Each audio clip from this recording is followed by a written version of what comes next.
everybody. Welcome back into another great edition of The Hop with Gabe and Steven. I'm Gabe. That's Steven. How we doing, folks? Hey, how we doing, everybody? We're in Brooklyn this week. We're in Brooklyn, New York. New York. It's what we do. We're in Brooklyn, New York. We're going to drink some beers. We're going to have some fun. It has been a while since I did an accent. Welcome to round 87 of The Hop with Gabe and Steven, making craft beer fun, informative, and entertaining every single Thirsty Thursday.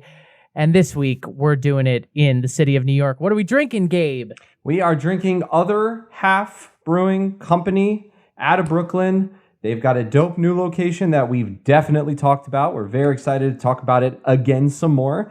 And this episode is proof that we keep our promises, because in round 43, we featured Other Half as part of the Brooklyn episode. We had other breweries, and we said, don't worry, one day, Other Half will get their own episode, and here we go.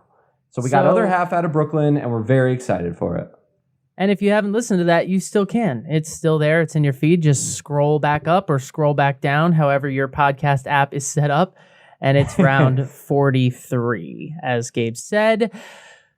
Twitter, Instagram, at the HO Podcast. That's where you can find us. You can connect with us. You can send us an email, thehopod@gmail.com. If you have questions, suggestions, recommendations, feedback, complaints, I guess, but we'll forward those to our lawyers.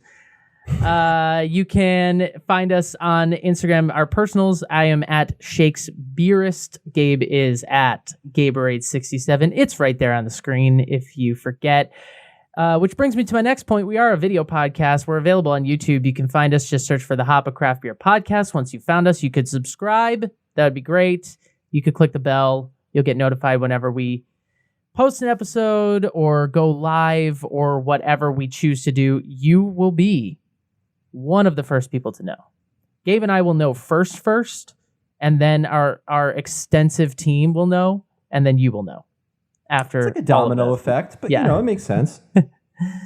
And you can find us on wherever you listen to podcasts. We're on every major podcast platform, but wherever you listen, if you could give us some feedback, you can review on Apple Podcasts. You could like the show. You could subscribe, follow. All of those things are helpful. They help you find the show, but they help us continue to make the show better each and every week. So please do that wherever you listen. And if you're on Apple Podcasts, it's a sweet little 5-star. It's just so you just click the star, and then we have 5 stars. That's it. It's like a little thumb tap. It's great. So easy to do. So you should do it, I think. You should do it. I mean, it's very easy. Like when you're on Instagram, you just double tap. It's like one of those, except you don't have to do it a second time. You can only do it once. Yeah, it's easier than there you go. You can click on the 5-star once very easily, and then while you're at it, let us know what breweries to hit up next. Let us know what breweries to repeat. We are here for you. That's the pitch we're sticking with. Give us a 5-star. It's easier than liking an Instagram post. That's actually genius, though. That's hilariously fun. Like, that's real. Yeah, we did it. We cracked the code. You ready to do some beer news? I guess so. Beer news. So let's do some highlights here. Lagunitas is getting into the hard seltzer game. They caved. They're joining. No, I'm sorry. Tea game. The hard tea game. It's worse than I thought. Yeah. I saw a photo for it. It looks kind of not like green tea, like you put a tea bag and you have hot water. I think it's like that kind of tea. Wait, it's like hot tea? No, it's not hot, but like that's that's kind of the direction they're going in. It's like they're making regular hot tea, but like the beer version or something. I don't know. I've been very vocal. I'm just very against hard tea. It just disturbs me. I don't like it. I don't like the look of it. I've never liked it since it first debuted when I was younger, and I couldn't even drink yet, and I was still like, that sounds gross. And I stand by that. But Lagunitas is doing it, so maybe theirs will be a revelatory thing.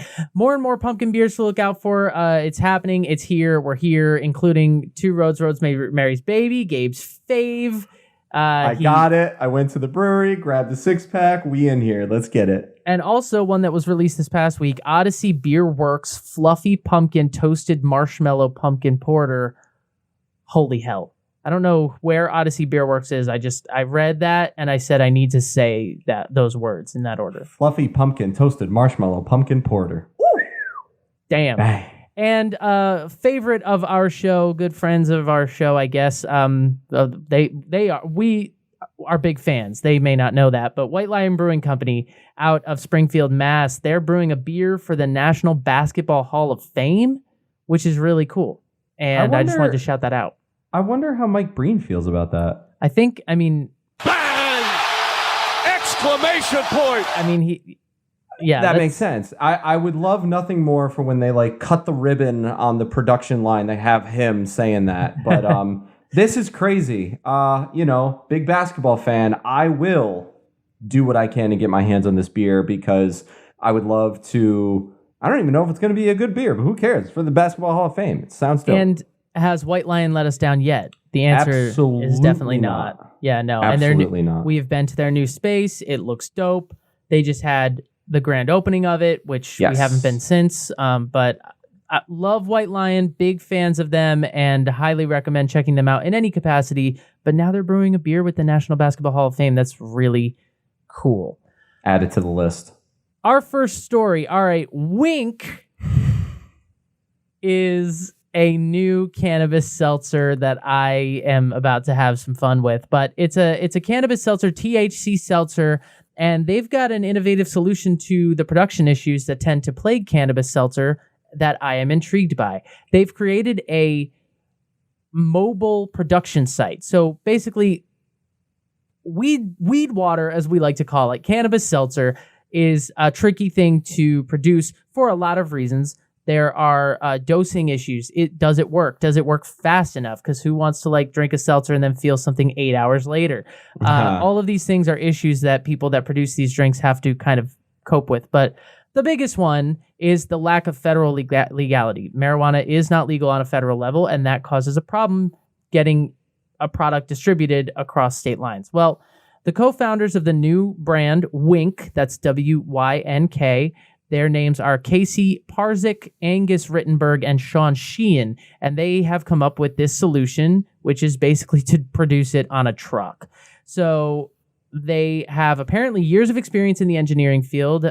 Some of them have worked at SpaceX, Tesla, and a number of other places. Also years of experience in the ABV world, the InBev alcohol industry.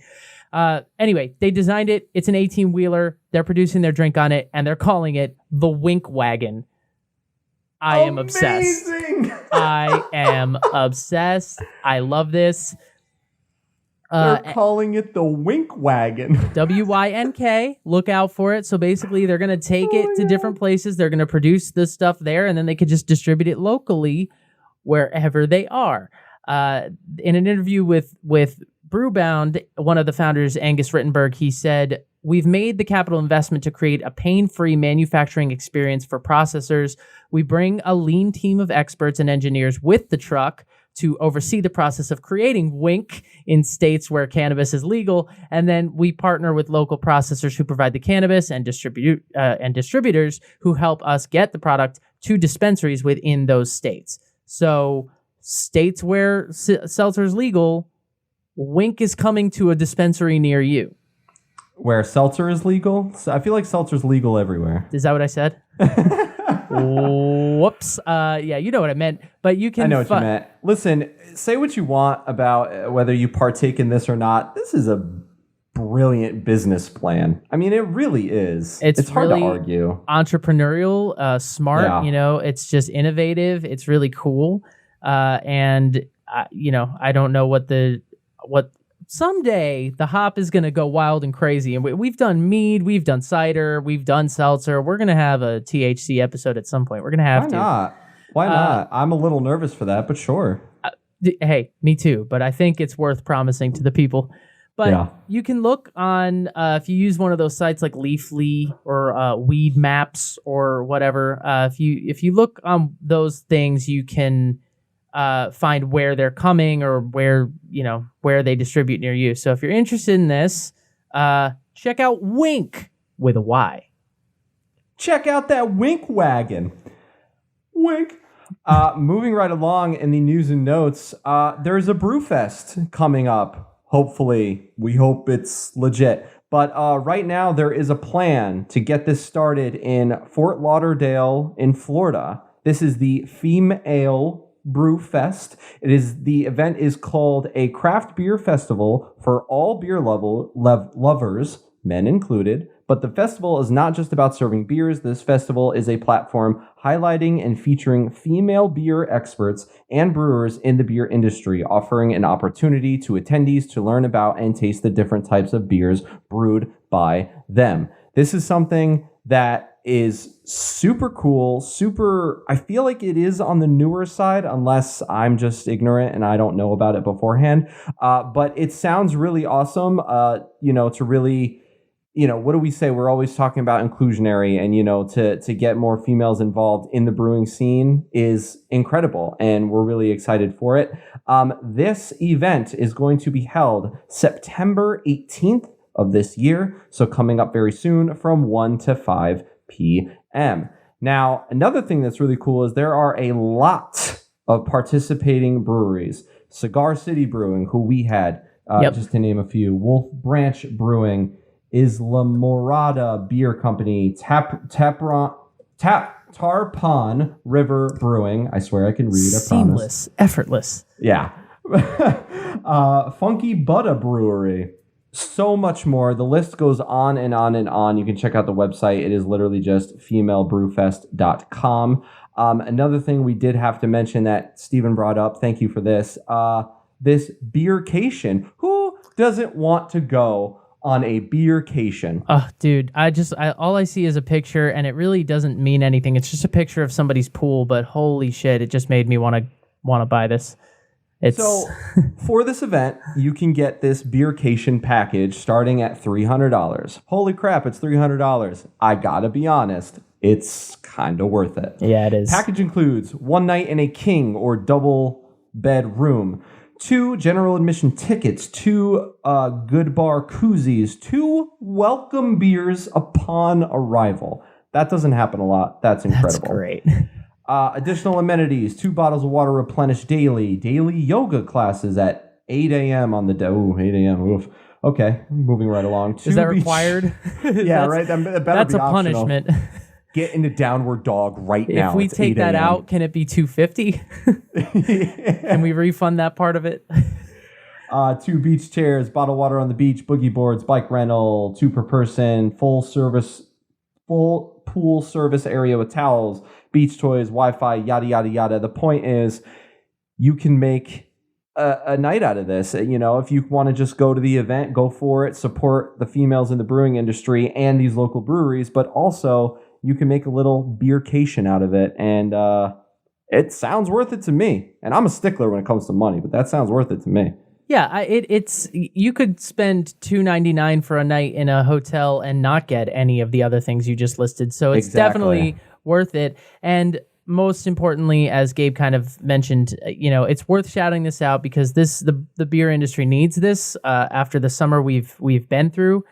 So to have a beer festival like this, that's not only great to just have beer festivals in general when they're in question all over the world, but to have a beer festival like this that's specifically focused on highlighting, female-owned businesses is something we desperately need. I would be there if I could. I'm there in spirit, guys.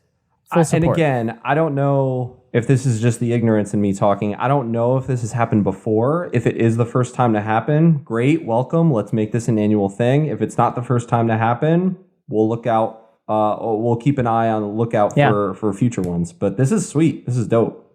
It's an excuse to go to Florida. Gabe? Yes? My glass is full. I have thirst. Oh, I have thirst. And I think these 3 gentlemen might help us with that. So instead of a toast, I've got some beer quotes that just really spoke to me.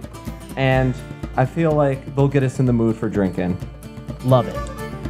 Rodney Dangerfield. I drink too much. The last time I gave a urine sample, it had an olive in it. Drew Carey. Oh, you hate your job? Well, why didn't you say so? You know there's a support group for that. It's called Everybody, and they meet at the bar. And finally, one of the best quotes I've ever read by an American author, Dave Barry. Without question, the greatest invention in the history of mankind is beer. Oh, I grant you that the wheel was also a fine invention, but the wheel does not go nearly as well with pizza. And to that I say, let us drink. And Rodney Dangerfield never lets anyone down. Am I right? I mean, Never. Just they don't do comedy like that anymore. They don't miss, man. All right, Gabe. Other Half Brewing. This one's a doozy. Big Dude, company. Let's go to Brooklyn, bro. Let's go to Brooklyn, dude.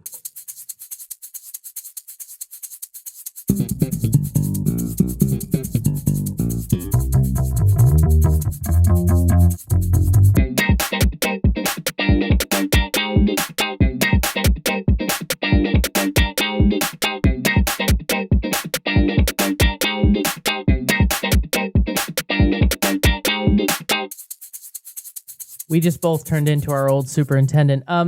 We are starting things off with the small green everything. I think I know who you're talking about. Keep going, but yeah. I saw you searching. I was like, that one. Yeah. Yep. Small green everything is a double dry hopped session IPA with Amarillo, Citra, Mosaic, and Motica hops. It has an ABV of 4.8%. That is a session ale. That is classic. Beer Advocate has it at 93. Untapped has it at 4.08. And here it is in front of you. If you are on YouTube, it's hazy. It's yellowish, orangish, maybe a 3-4 on the SRM scale. Very, very hazy. And you can tell it's a New England style IPA right off the bat. Unfiltered. That pillowy head. Yeah. Couldn't be more. I want to take a nap in this. Like, look at that. That's insane. It has dissipated into a ring at this point. It's kind of like receded into just hanging out a little bit of foam left, but it had some decent retention when we first poured it. I would say it lingered for a little while. It just didn't want to let us go. But now it has died. It was great because like the middle of it was like puffier than the rest. But yeah, really great. Excited for this one. Other Half has a lot. So many beers. It's kind of insane. So I mean, whether you're a diehard Other Half fan, you may not have ever had this, which is kind of crazy. Other Half. I mean, we'll get into the brewery, but Other Half is a brewery that they started in 2014, and the only way to describe their rise is meteoric. I mean, it's really crazy. And like I said, we're going to get all into it, but they have multiple locations opening more and more. They've got, I mean, literally over 1,000 beers listed on their website. Now, are they brewing all of those right now? No, but but that's their portfolio, and those, that's the kind of level we're dealing with. And 2014, they haven't even been in business for 10 years. So yeah, which is not bad. It's a big rise. Yeah, they're doing very well. So this beer specifically was first brewed in, I believe, 2015. It's been around a while. It's been in the lineup for a while, and it's on and off. Like everything in their lineup kind of, appears and then disappears again a lot of the time. They do have one-offs, but a lot of their beers, are kind of reoccurring. This is one of them. The ingredients in here, it does have Citra Mosaic lupulin powder in addition to all of the hops that I mentioned. And the brewery's description of it, a session IPA hopped with a disproportionate amount of Motica, Amarillo, Citra, Mosaic for its size. It then receives a second dry hop addition of Mosaic and Citra lupulin powder. Lupulin powder. Yeah, the little pellets, but that... Right. I don't know if this is just me, but I don't think I've ever seen that like written down as far as ingredients with the beer. I'm sure I've had other beers with that before, but just reading that, I was like, wow, that's okay, cool. Science. Science. Yeah, it is. And we're back in the lab. What are we doing? It's a double dry hopped. It's a New England. What I'm interested in is that's a lot of hops for a session IPA. So It smells very boozy. And at only 4.8%, it's not, it shouldn't taste that way, but it definitely has the New England juicy IPA quality smell to it. You know, the straight up, the citrus, the hoppiness, grapefruit. I mean, it's all there. That like the orange rind. Yeah, no, absolutely. It's really strong. To me, it's so much flavor coming off the nose. Again, it's like I said, what I'm interested in here is this is a session IPA. So when we drink it, are we going to get session or are we going to get regular IPA because of the amount of flavor they put into it? That's a lot of hops. It's a lot going on in the hop profile. We will see. But the nose is extremely juicy, extremely citrusy. As Gabe said, grapefruit, orange rind, pith, that dusty, earthy thing. The malts are there, and they are doughy and grassy a little bit. Resin-y a little bit. Yeah, but it's not like a bite to me. It's not the hop. It's not like a West Coast hop bite to me. It's very citrusy. Right. Yeah, that's why sense. I think like as far as New England and West Coast goes, New England. Hard New England. Heavy New England. Hard any. You know, I mean, it's just all there. Like all of the flavors are there, and I don't really know what else to say. I'm excited to drink it. I am, now that you bring it up, I am interested to see, is it session or is it an IPA? So we'll see. Yeah, I mean, it's got legs, it's got lacing. You can see on YouTube, it's got, like I said, I mean, name any fruit in the IPA category. Tropical, sure. Mango is there. Guava is there. Stone fruit, perhaps. Yeah. But definitely, what I catch is the earthiness and the pithiness, that dusty, spicy quality. Like there's something herbal about it, almost. For sure. Which is why I lean towards like a grapefruit peel as opposed to like heavily, like it's not like pineapple, but it's more on the earthier side of the citrus family. I got a great idea for this. Okay. We should drink it. Oh my God. I didn't even think of that. Like that's, okay, let's got drink it. You, bro. Cheers. Cheers. Here we go. Session. Easy going down. Very flavorful. It's all there. I feel like I'm getting more of the orange and the grapefruit rind than anything else.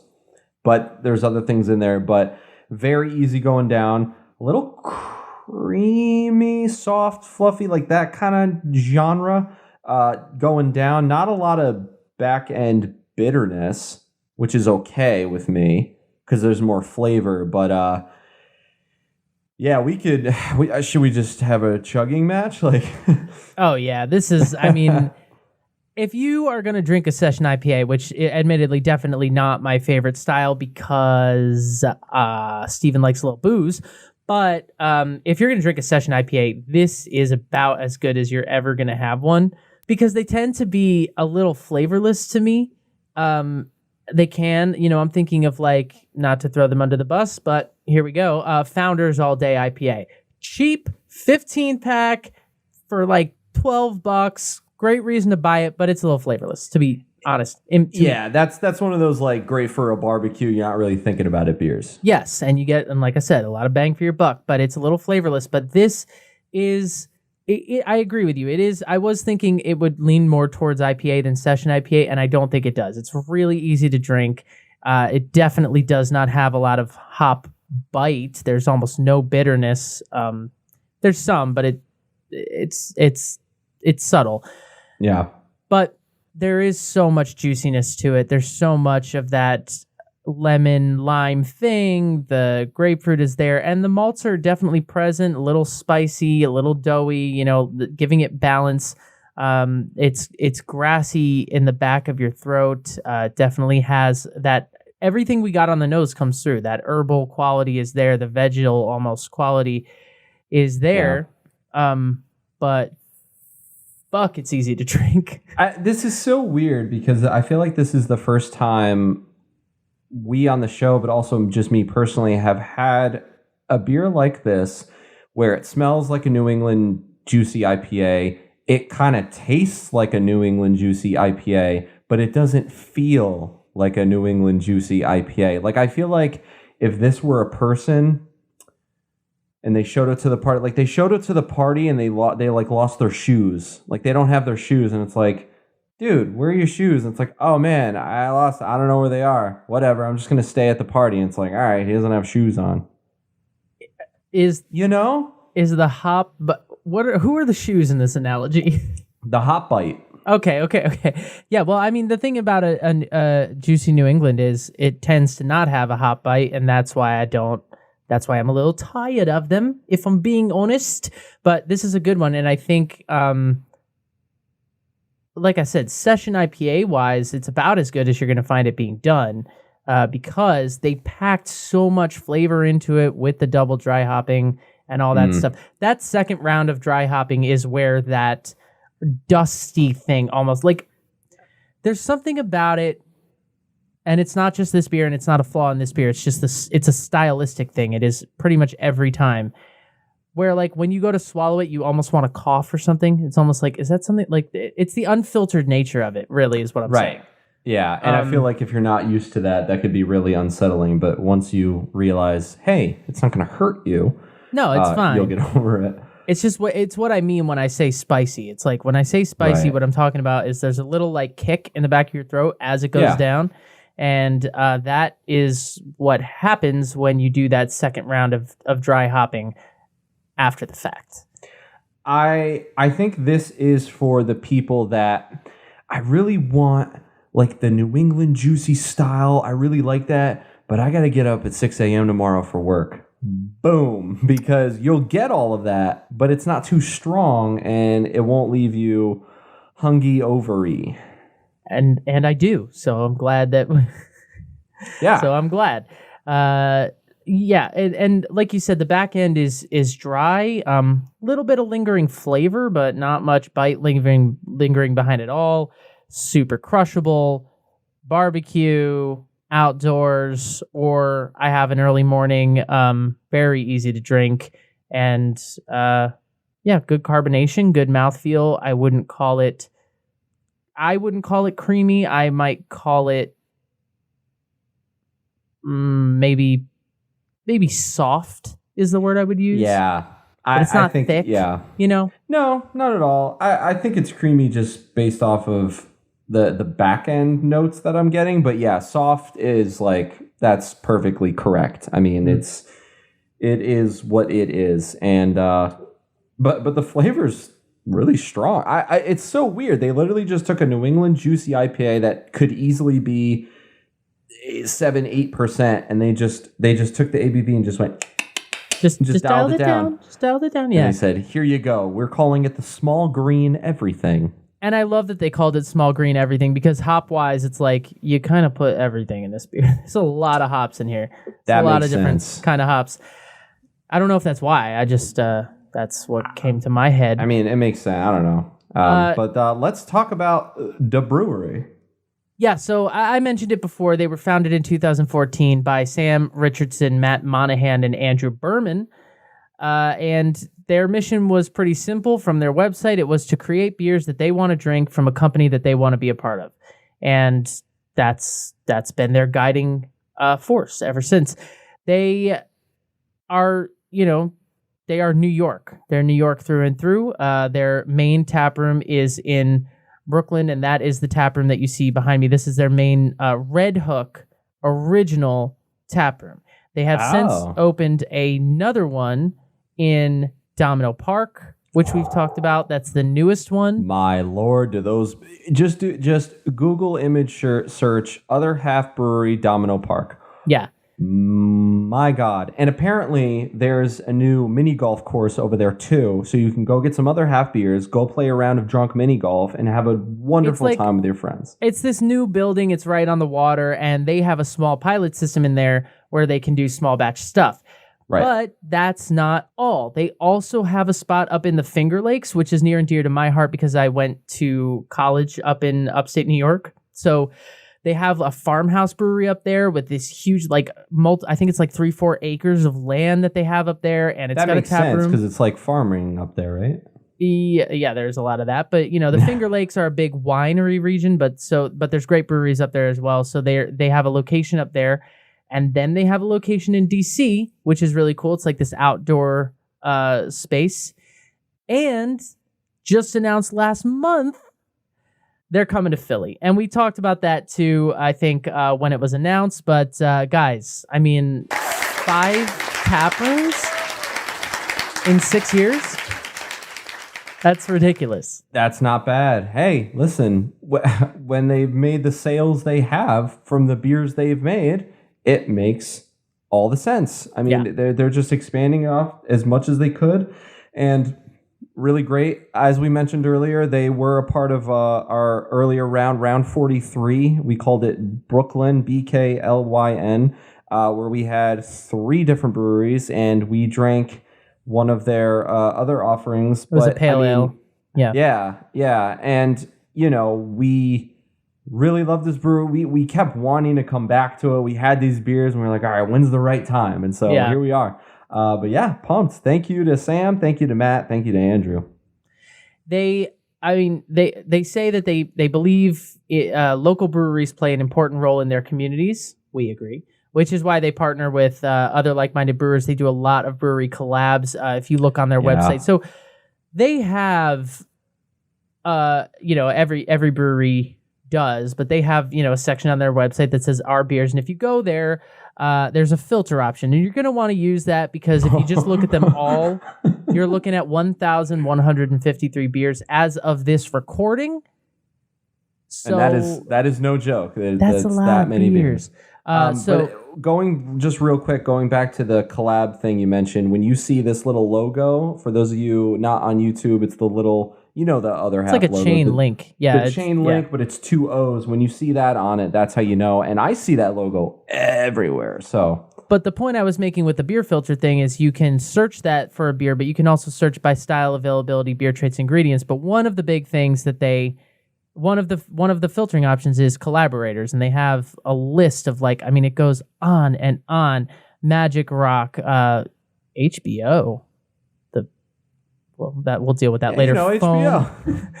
Foam, Brewski, Ample Hills Creamery. I mean, the list goes on and on. Kent Falls, Industrial Arts, which has been on our show. Graham Artisanal Ales, which has been on our show. Interborough, McKellar. Yeah, it just goes on and on and on of breweries that they've collaborated with, and that's the thing is they're a community brewery, and they get involved with the breweries that are around them, wherever they are. So in New York, obviously, that's where we're talking about Grimm. That's where we're talking about Artisanal. That's where we're talking about Captain Lawrence, right? But then they opened a spot in DC. They opened a spot in Philly. They're going to collaborate with those breweries down there as well. They're going to... Their beer list is just going to be... I never thought I'd say this, and I don't really mean this, but it's going to be almost too long. It kind of is.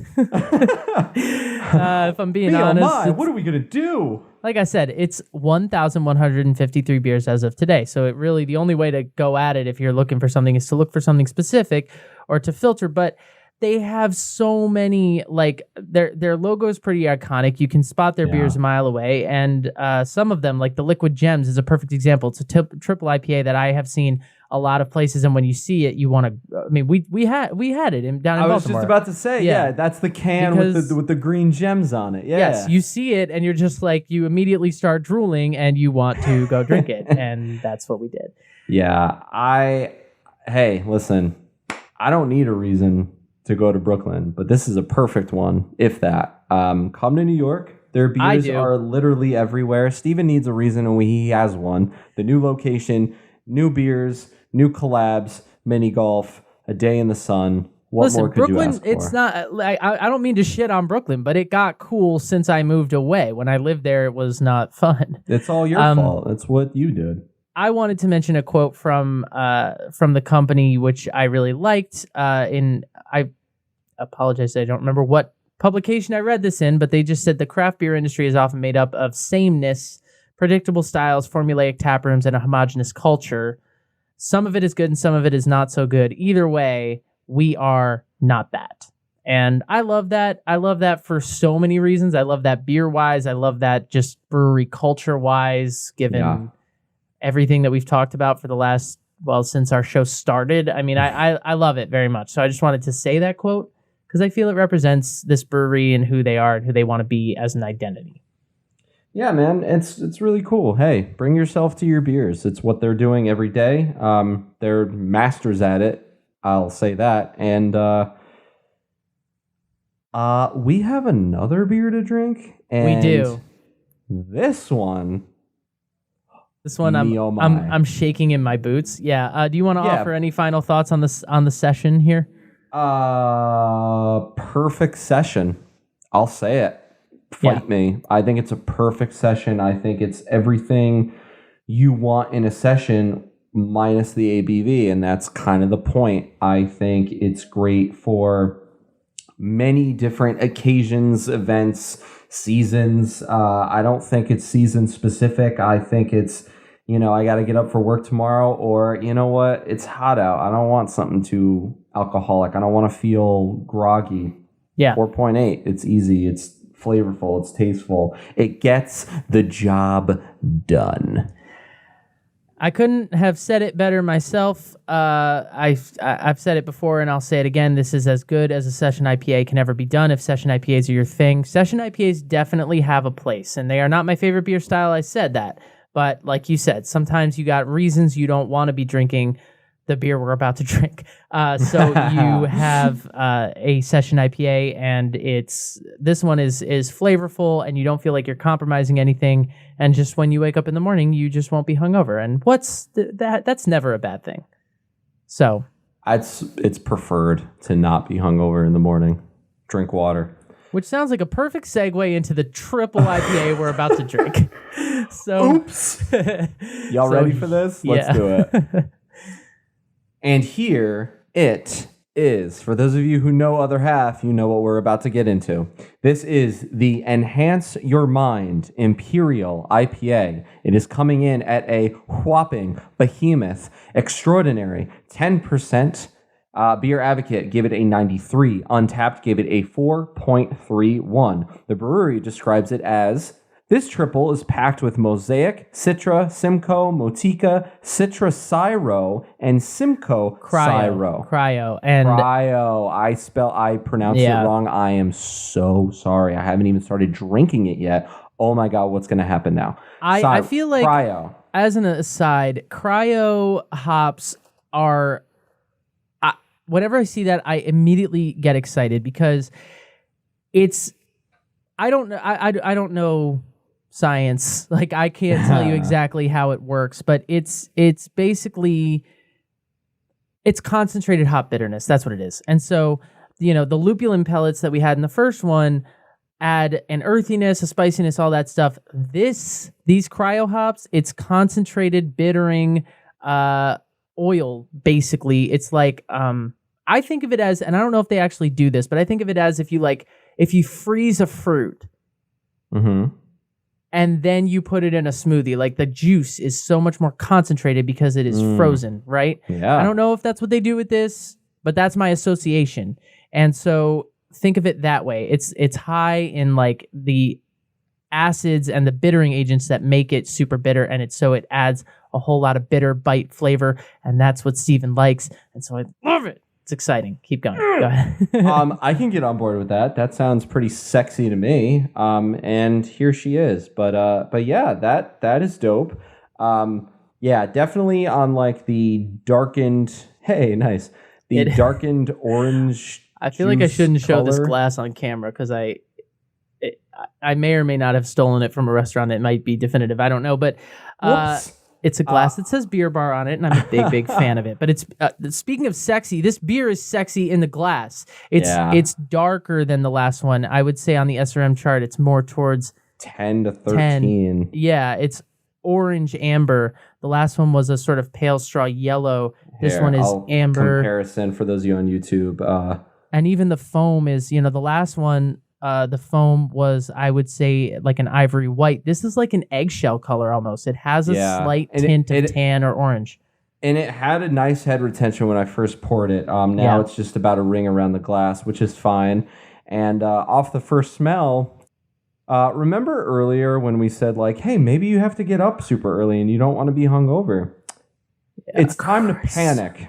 Yeah. This is. I mean, here we go. Like, I can't say enough about this style right now because triple IPAs are taking off. They're all over the place on the East Coast, at least. And I've talked multiple times about the one from White Lion that I'm deeply obsessed with, and I have a few others. We had one on the show, the Immortal Prince, which I almost had to get up and leave the room because I just couldn't handle how much I loved it. We got more of that recently. I have some waiting for me in my fridge. I can't wait. I believe it brought me to tears, but I can't say enough about it because when you smell this, you're smelling all the juicy Citra Mosaic. You're smelling all that fruit, but you are smelling dankness. You are smelling bite, bitter. You are smelling a whole lot of flavor. There's a little bit of booze, but I don't even think that's really what you're smelling. I think the cryo, again, like I said before, it's pumping the pine resin smell way up. So this is one of those, you put your nose in it and it just shoots through the back of your nose and it's just dank. That's the only way I can describe it. Hear me out. Off the smell. Okay. Pina colada. Yay or nay? I think I smell more like getting caught in the rain, but... What? You're welcome. Jokes. Anybody? Nothing for that? Thank you. That's what I deserve. Yeah, no, but yes, though. It's because it's tropical. Yeah, and it's a boozy. lot of tropical fruit flavor. But also some vanilla. The malts are doughy. The malts are there, and there's some vanilla aspect to it. There's some cream to it. So that's where I think like tropical fruit, creamy vanilla, booze, pina colada. I could drink this out of a coconut, I think. Maybe with a little umbrella. No straw. You don't need a straw for beer. But it definitely kind of has that sort of vibe to it. And it's 10%. It smells like it's 10%. This blind taste test, just smelling it with a blindfold on, not knowing what it is. Yeah, this is one of those, The beers. Mosaic and Citra are bringing tropical fruits. The Simcoe is bringing an earthy grassiness to it that balances it out. The Motica is probably helping with the pine resin a little bit, and the Citra, the cryo Citra and Simcoe are definitely bumping that way up, and I just want it in my mouth. Okay. So we're now going to sip the beer. Other half, thank you. It's been a wild ride, and Cheers. It's about to get even wilder. Okay, I'm gonna try and just be objective and put aside how much I love it and just tell you what the experience of the beer is like. Okay, that's what I'm gonna try and do. It's bitter as fuck, but the citrus the citrus presence is definitely there up front. So the first thing you get is juicy. It's very juicy. It's very luscious in the mouth. It's full in the mouth. It fills every taste bud. It bounces. It's just like it pings pongs off every. I mean, your bitter is firing. Your sweet is firing. It just hits every note. It's balance. It's got some malt, and then when you swallow it, it's just like a whole lot of bite just going down to the point that like the lingering bitterness it leaves behind is intense. If you like that resiny thing, you will get that off this. But this is I've been saying this every time we've had a tripa on the show, which is not enough, but the juicy New England style is a little tired to me, but the triple IPA thing adds, it's kind of like if you blended like what I love about the West Coast style and what I love about the New England style, and you brought them together in the same beer. That's what the triple IPA thing does to me. Do I love that beers are 10, 12%? It's fun, but sometimes it gets in the way. Like you can't drink a lot of them. But so it's not that. It's the flavor that comes out of it when they do this is incredible. And this is Steven's happy. Steven's a happy camper. Okay. I hate it. I think it sucks. No, I'm kidding. Not at all. I don't know what else to say. It's sexy. It's just sexy in a glass. It's so flavorful. I think it's a little spicy. I think there's a little bit of spice element to it. Maybe a little bit of Belgian. What's the word? Belgian bubblegum is definitely there, and we associate that with Belgian styles, and this has it. Yeah, Belgian influence is what I was thinking of. Yeah. Like it's not a Belgian, but it's kind of like got some characteristics of it. I think the bubblegum comes more in the smell than the taste, but I would agree with that. Yeah. I think it's just it kind of like hits you hard. I will admit, listen, I'm a big fan of the high ABV stuff, but I mean, if you're not ready for that, like you need to stretch.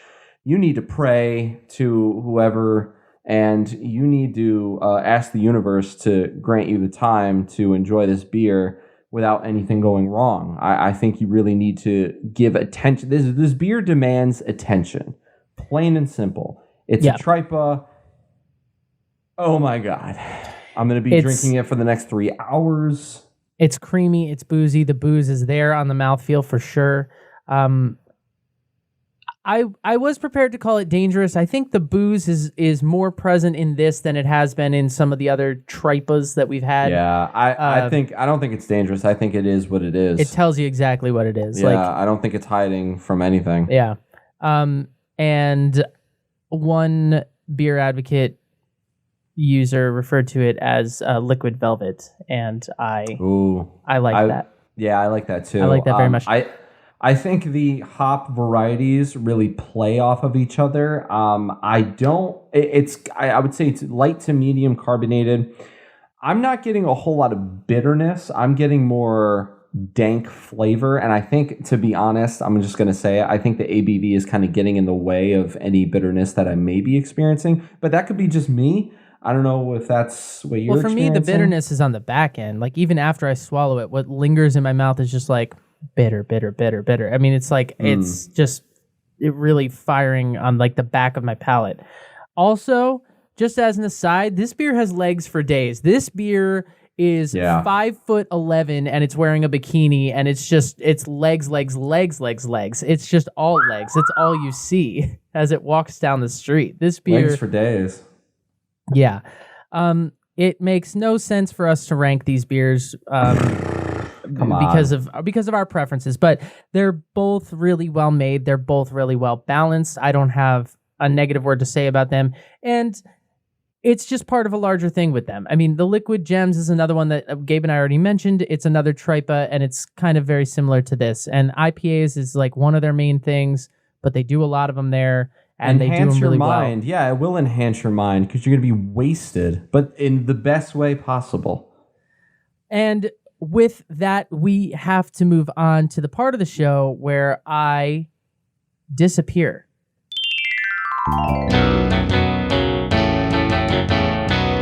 Can Art and Crafts.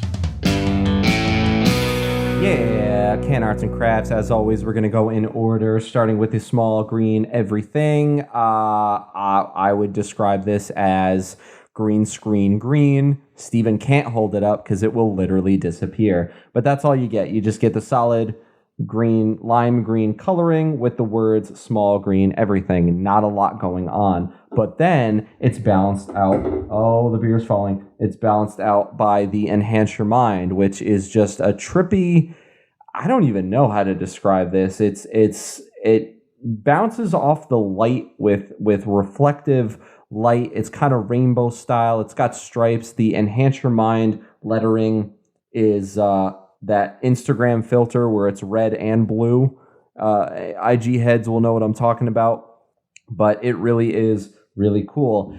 And I'm also going to dive into a little bit of the other beers they have available on their website. And one thing that I really love about the Can Arts and Crafts section is the fact that no two beers are the same. This is one of those breweries that you know, a lot of breweries, they have the logo and then they change something a little bit. They change the color, they change that, they change this, but it's like very uniform. Other half is not really uniform. Every beer is very, very different. Even the certain same styles, it's like they've got the, the dog IPA, they've got the dog double IPA. The can kind of looks similar, but the colors are different and the design is different. Some cans are cartoonish. Some cans are just like the small green everything, just straight up letters. That's all you need. And even for that, I mean, that plays a factor and that definitely changes the scoring of it. So I don't know, man. 10 out of 10. 10 out of 10. I mean, that's just what it is. They have so many offerings and so much going on, cartoon-like and just simple, but also elegant and bright. And then the Enhance Your Mind with the reflective, it's just so cool and it's inviting and it's really dope. And Bob Ross agrees. Bob Ross is here with me. My boy, he's wasted too. He's been trying to steal the beer from me. And I'm like, hey, man, you should share. And he's like, shut up. And then I'm just like, that's another great edition of Can Arts and Crafts.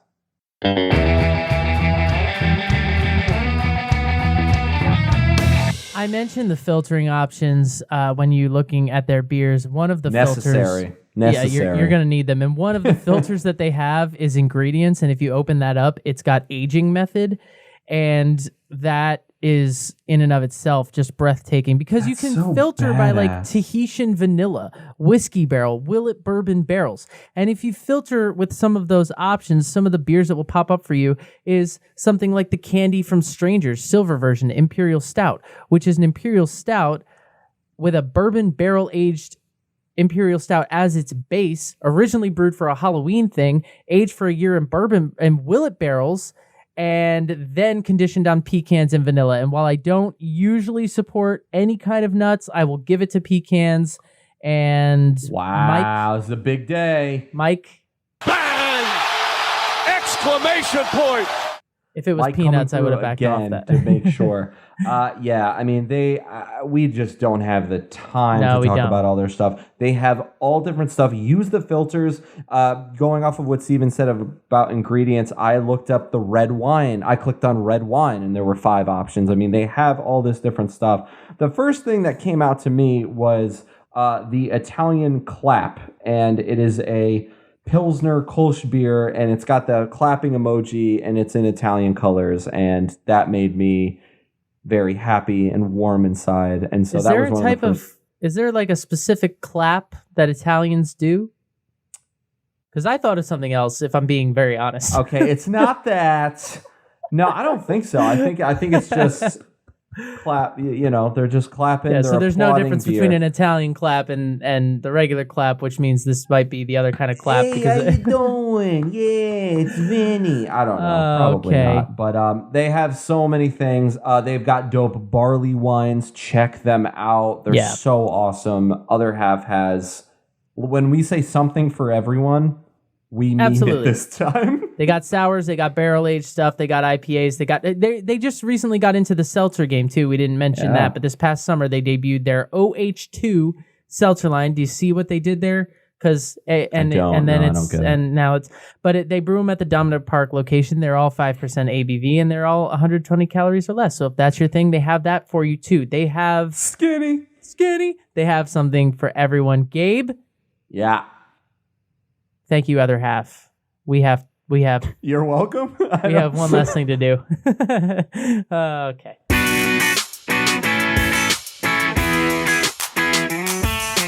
Last call. Take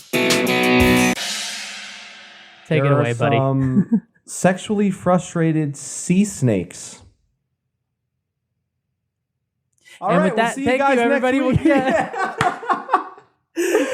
No, let's talk about this. Yeah. Okay, so scientists and divers have found that there are sea snakes in the ocean that are venomous, by the way, but they're not attacking divers. They're mistaking them for potential mates. Apparently, it's mating season. Apparently, they've got their giblies in a gumbo. I don't know what I'm saying. What? Yeah, I don't know. Listen, they have work to do. They're on a mission, and they're going to get it done at all costs. That's the They point. need to slay in one way or another. Yeah, there are male sea snakes that are finding divers, and they're doing what they normally do in regards to mating season. They're wrapping themselves around the fins of the divers. They're eating and smelling the water and the bubbles around the divers. They're olive sea snakes. They're venomous, but they are not people aren't at risk for them swimming around them during mating season. I believe this is all happening in Australia. What doesn't happen in Australia? But this is actually really funny. And one of the quotes from a scientist said, they are not actually trying to attack you. They are just curious. Oh, really? Yeah. So what's happening is apparently it's mating season. Apparently these sea snakes are looking to get down, and and when they see divers, they mistake them as potential mates, and they go after the divers. So one, I don't really get how though. It's okay. We got a sea snake, which is a foot long, and then there's a diver, which to them looks like a 7-foot giant. Are you trying to rationalize the thought processes of a sea snake? Yes, because I don't get it. I think it's funny as hell. There's a few quotes that I would like to point out. One is from a scientist that researches this stuff, and she said, she or he, I actually, all I know is their last name. I don't know who they are, but it says males coil around females during courtship, probably to hang on effectively while they get into position to mate. So to that end, what they're trying to do is they're trying to coil around the divers so they can get in position to, do what the divers. But do what nature intended. One diver said that males tended to flick their tongues out at them. But in 13 different reported incidents, the male sea snakes actually chased this particular diver underwater when he swam away. This guy swam away, and they said, no, come back. And they were on the hunt, and they went after him and pursued in earnest. Quote, females don't do any chasing. They do the fleeing. Yeah. So swimming away from a male snake is mimicking courtship behavior. Females do the fleeing in the sea snake community. Makes a lot of sense. That's beautiful.